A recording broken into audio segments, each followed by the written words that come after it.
This isn't a cake. It's an invoice. What? She hadn't even finished the sentence. A three-tiered lemon chantilly cake launched into the air and landed squarely on the front of a man's tuxedo. The ballroom of an Upper East Side venue. Beneath a ceiling that seemed to hold 500 chandeliers, a crowd in designer gowns froze all at once. The man wearing the cake was named Daniel, Naomi's ex-boyfriend, and tonight was his engagement party. The woman who threw it was Naomi Walker, the pastry chef who had made the cake for this very party. Which meant she had just hurled her own creation straight at him. 3 months. 3 solid months on this one cake. Lemon curd ran down Daniel's left eyebrow. Chantilly cream slid slowly off his shoulder. Naomi didn't take a single step back. Across the room, a man stood watching the whole thing with a champagne flute in hand. Yun Tao, 34, CEO of HT Capital. One of the evening's lead investors. He'd come tonight for exactly 2 reasons. Sign off on Daniel's investment deal, then get out early. Then the cake flew. Tao took a sip of his champagne. His expression didn't change, but his eyes didn't move, not from the woman who'd thrown it. That cake must have been really good. That was the first thought Yun Tao ever had about Naomi Walker. Daniel wiped cream off his face and stumbled toward Naomi. Eyes from every direction snapped to them. Somewhere nearby, someone quietly raised a phone. Naomi, what the hell do you think you're doing? Do you know where you are right now? Yeah, a party with my cake. A ripple of laughter broke out somewhere in the room. You are so done. I will make sure you never work in this industry again. Daniel, I never worked under your name to begin with. So there's nothing under your name that can end me. Daniel opened his mouth and then shut it. Another streak of cream slid down his chin. Naomi untied her apron and set it on the table, then picked up her bag. Her hair caught the chandelier light as she turned. It tasted good, so go ahead and finish what's left. That was the last thing she said before walking out. The exit? Flawless. Outside the venue, November wind off the Manhattan streets pulled at Naomi's coat. Her heels clicked down the stairs fast, sharp, then stopped. She caught her breath, closed her eyes, swallowed a curse. 3 months. Do you have any idea how much flour costs? Then a second set of footsteps came down behind her. Slow, quiet, zero urgency. Did you make that cake yourself? Naomi turned. A man in a tuxedo, still holding his champagne glass. Yeah, why? It looked like it would have been really good. Did you try it? Didn't get the chance. It kinda took off. A short silence settled between them.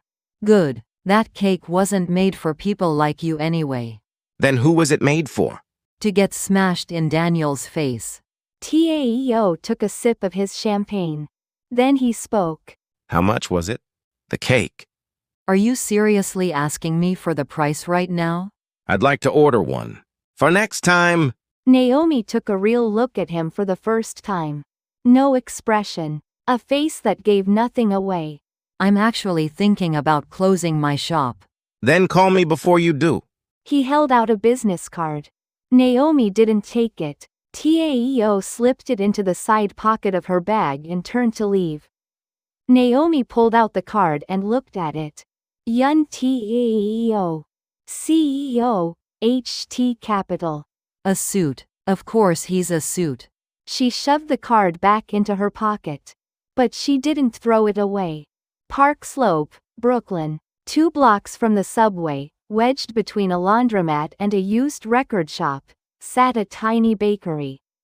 The sign read Naomi's 5 letters hand-painted in uneven strokes. The window had today's menu written in chalk. Lemon tart, brownies, Earl Grey scones. The morning after the party. Naomi had been in since 4 a.m. She wasn't sure if she hadn't slept or just hadn't wanted to. Doesn't matter. Dough still needs to get made. 6 o'clock. The bakery's first regular of the day pushed through the door. Wilma, 72 years old. Every morning, 2 Earl Grey scones and a black coffee. Naomi, you're on YouTube. La Cake Thing. How bad? 400,000 Naomi's hands paused on the dough. Views? likes. The oven timer went off with a sharp ding. 10 a.m. The bakery door opened again. A shadow fell across the chalk menu board that no one had seen before. Yun Taeo. Yesterday's tuxedo replaced by a deep navy coat. He looked wildly out of place in Park Slope. All 3 customers inside turned to look. Taeo walked straight to the counter without missing a beat. 1 lemon tart, please. Is that really why you came in? For now. Naomi slid the tart into a paper bag and set it on the counter. Taeo held out his card. Naomi didn't take it. $6. I don't have cash. There's an ATM 1 block up. Taeo looked at Naomi. Naomi looked at Taeo. Neither one blinked first. Eventually Taeo reached for the card reader. Naomi handed it over first. Taeo ate his tart at the window seat inside the bakery. He didn't leave. Naomi kept working in the kitchen like he wasn't there. Noon rolled around. The lunch crowd came and went. Taeo was still in the same seat with his laptop open, getting work done. Is this your office now? You have Wi-Fi. How do you get the password? It's on the chalkboard. Naomi glanced at the board. At the very bottom of the menu, written in chalk, Naomi 1225. I need to change that. I have a proposal. If it's about investing, no. It's not an investment. It's a service contract. Naomi put down her dish towel. Taeo pulled out 2 sheets of paper. Clean. The kind of margins that had seen a lawyer's eyes. The 15th of next month. Madam Joe's birthday gala. Full responsibility for the cake and dessert table.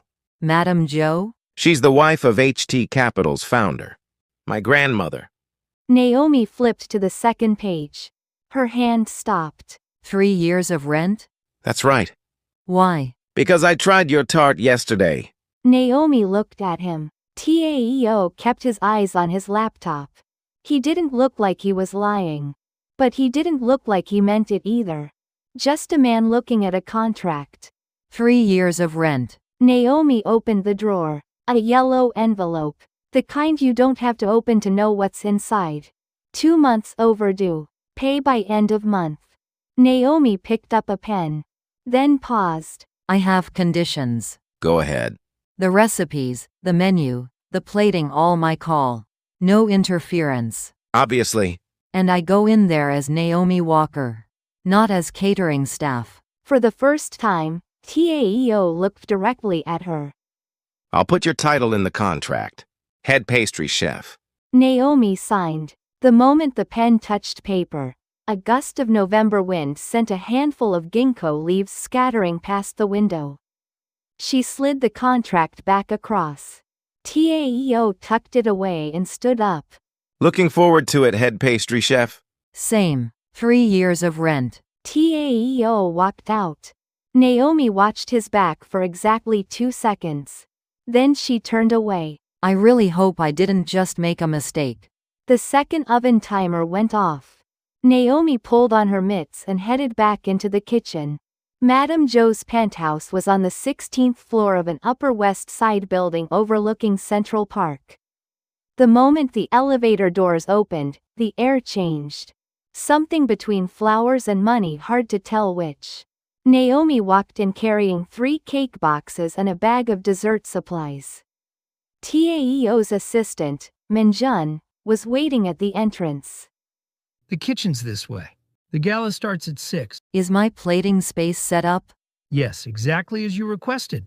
The moment Naomi stepped into the kitchen, a woman already inside looked her up and down. Eugen, 31, Taeo's ex-fiancé. One of the co-hosts for tonight's event. Are you catering? Head pastry chef. Isn't that the same thing? Naomi set down her boxes and glanced at Eugen. Then said nothing. She knew that silence was the most expensive answer in the room. The gala got underway. About 50 guests in the hall, all dressed in black and gold. Naomi's cake was placed at the center table. A 5-tiered burgundy velvet cake. The sides lined with thin sheets of edible gold leaf, and a single fresh dahlia placed at the top. Naomi had worked on it until midnight every night for 3 days straight. But the moment Eugen walked into the hall and spotted the cake, she tilted her head. Oh my, the flower looks a little wilted. Madame Jo prefers roses. A few nearby guests glanced toward the cake. Naomi caught every word from the far end of the service path. Wilted? I just put that in. Naomi didn't move. It wasn't time yet. Madame Jo entered the hall. 70 years old, silver hair pinned neatly in place. The air in the room shifted slightly in the direction she walked. She stopped in front of the cake. Eugen moved in fast. Mother, this was put together by the catering team. It's a bit of a shame about the roses, but... Who made this? Eugen paused. Our head pastry chef, Naomi. Madame Jo's gaze crossed the room and landed on Naomi. Come here. Naomi walked over. Her heels rang out against the marble floor. Was there a reason you chose dahlias? Because everyone picks roses. A dahlia holds its center no matter what angle you look at it from. I thought that suited tonight's guest of honor. Madame Jo studied Naomi for a moment. Then she picked up a fork. The first forkful cut through. A cross-section of deep burgundy red velvet was revealed, cream cheese frosting layered in even, flawless bands. Madame Jo took a bite. Stopped. She didn't put the fork down. Not too sweet. A second bite. A third. The hall went quiet. Madame Jo finished an entire slice. Minjun told Naomi later that this had never happened at a public event before.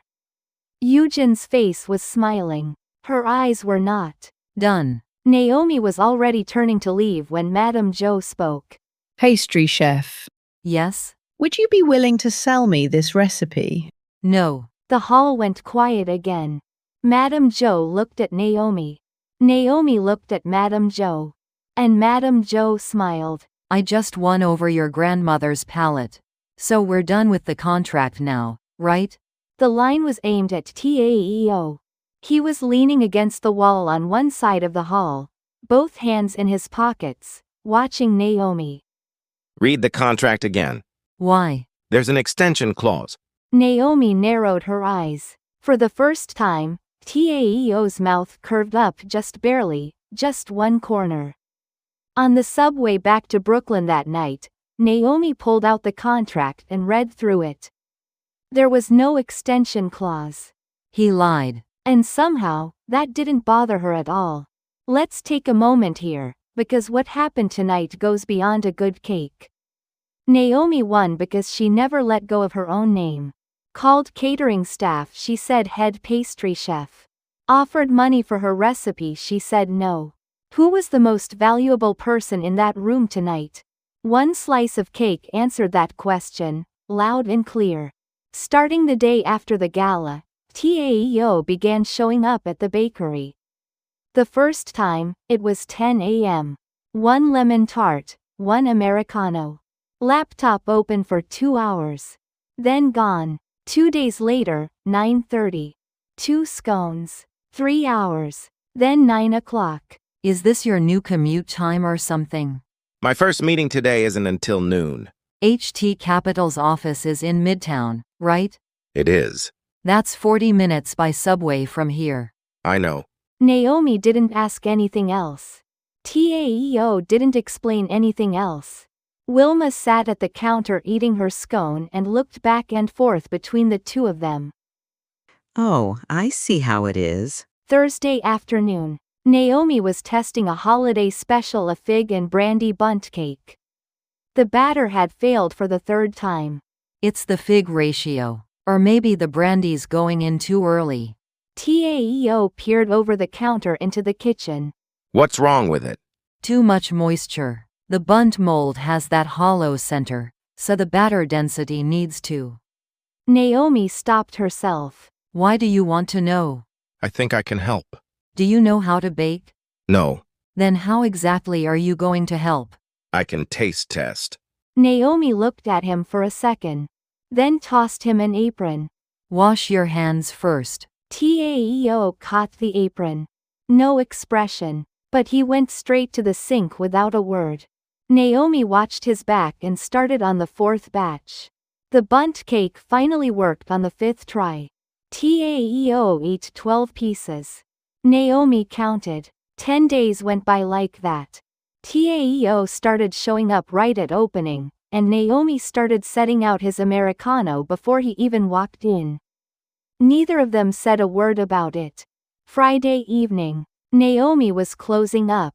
Tao was packing away his laptop when a message came in from Minjun. For the first time, Tao's face went tight. Of all the times, What happened? nothing. You're making that face and it's nothing? Tao looked at her, hesitated, then held out his phone. A message from Minjun. Sir, Eugen's camp has confirmed they're tipping off a reporter about Naomi Walker. Looks like they're going to run with a sensationalized version of the cake incident. Again. Naomi handed the phone back. Didn't say anything. I can kill the story. Don't. Don't? Any story that runs under my name, I'll handle it myself. Don't use your company's name on this. Tao went quiet. Naomi picked up her broom and went back to sweeping. Tao stood there watching her hair full and steady in the evening light. That night, back at the office, Tao pulled up an old file. The investment withdrawal report from 3 years ago. His finger stopped at the last page, the layoff roster. Naomi Walker, head pastry chef. Contract terminated. It was her. Saturday morning. Tao showed up at the bakery. Naomi looked up from restocking the display case. Something was off about him. His coat was unbuttoned. His hair wasn't put together the way it usually was. You're early. I need to tell you something. You can tell me while you eat a tart. Naomi. He said her name for the very first time. Naomi's hands went still. 3 years ago, the pastry chef who got laid off. That was you. I was the one who cut you. The bakery went silent. 8 in the morning. No customers. Just the low hum of the oven preheating. Naomi looked at him. Tao didn't look away. I knew. When did I figure it out? Naomi closed the display case. The sound was small and final. Get out. Naomi. Get out. Right now. Tao left. The door shut. Naomi stood at the counter with both hands pressed flat against it. She stood there for a long time. So that's what the 3 years of rent was for. The preheat finished. Naomi reached for the oven handle without her mitts. It was cold, not hot yet. That was the strange part. That the cold felt strange. 3 days passed. Tao didn't come to the bakery. Naomi brewed 1 Americano. She realized on the 3rd day that she'd gotten into the habit of making 2. When did that become a habit? Monday morning. Wilma picked up her scone and asked. Where'd the coat guy go? No idea. Did you two fight? We were never together. Honey, that's what fighting means. Naomi didn't answer. Wilma took a bite of her scone. It had a little more butter in it than usual. Wilma noticed but didn't say anything. Wednesday. Naomi taped a closed sign to the bakery window. Temporary closure. The reason was simple. She needed to think. She sat on the kitchen floor with an old notebook in her lap. The one with her very first recipe. A lemon tart from when she was 19. The measurements were all wrong and the notes were a mess. But in the margin, in small handwriting, she'd written, "Made under my own name." That's right. I've been doing that this whole time. A shadow fell across the glass door. Naomi looked up. Tao. still in his coat, empty-handed. He was looking at the closed sign. He didn't try to come in. Naomi stood up and opened the door. Yun Teo. I closed the bakery today. I'm not opening it for you. I know. Then why are you here? I need to say something. You said that last time. This time I'll say all of it. Naomi looked at him. The wind picked up. Taeo's coat shifted. Naomi's hair moved with it. Naomi opened the door wider. Taeo stepped inside. Naomi stood on her side of the counter. Taeo stood on his. One wooden counter between them. Pulling out of that investment 3 years ago, that was my call. But the reason is different from what you think. I'm listening. The CEO was cooking the books. If I'd stayed in, the employees would have been hurt a lot longer. Getting out fast was the right move. But Taeo paused. I couldn't stop the layoffs. That part that was on me. Naomi lifted her hands off the counter. Why tell me now? Because I should have told you a long time ago. And the 3 years of rent? That's true too. That's how it started. How it started. Things are different now. Naomi looked at Taeo. Taeo looked at Naomi. The counter stood between them. Naomi opened the counter gate. Toward him. Different how? Now I come because I want to eat your cake. Naomi laughed. A small, involuntary sound. That's your confession? I didn't get much practice. Yeah, I can tell. But she didn't close the counter gate. That evening, the lights were on in the bakery. The closed sign was still up, but there were 2 people inside. Naomi worked the dough. Taeo stood beside her measuring butter, wearing one of her aprons same as the one she'd thrown at him. 60 grams of butter. 60? There's a scale. I know. It's at 63 right now. Take some out. Taeo scooped a little off. It read 61. He cannot be in this kitchen. And yet the corner of her mouth pulled up. Naomi turned her head so he wouldn't see. 1 a.m. The cake was done. Lemon chantilly. Same recipe as the first one. But this one wasn't going anywhere. Try it. Taeo picked up a fork. 1 bite. He stopped. This is that cake from the party. Yeah. I should have tried it back then. You can try it now. Taeo looked at Naomi. Naomi picked up a second fork. They ate the cake together. 1 a.m. In Brooklyn. Outside the bakery window, snow had started to fall. In the end, Naomi never let go of her name. Called catering staff still Naomi Walker. Handed a layoff notice 3 years ago still Naomi Walker. Eugen in her way still Naomi Walker. And in the place where she was most herself, she found the person who was most right for her. That's the first gift this story has to give. What name are you living under right now? Naomi was Naomi in an empty ballroom after the party ended, in front of an overdue rent notice, and even standing across from the man who had laid her off. It doesn't matter how high up someone stands when they look down at you. You can't fully break a person who is standing in their own name. 1 slice of cake proved that in front of 500 people. And the single word no said when someone offered to buy her recipe held Naomi together more firmly than any contract ever could. Real skill always finds its way back to where it belongs, even if it takes time. And a genuine heart, no matter how long it takes, always reaches the person it's meant for. The moment we shine brightest is never on someone else's stage, it's underneath the sign that carries our own name. That's what Naomi's lemon chantilly cake quietly told us. This story is a work of fiction.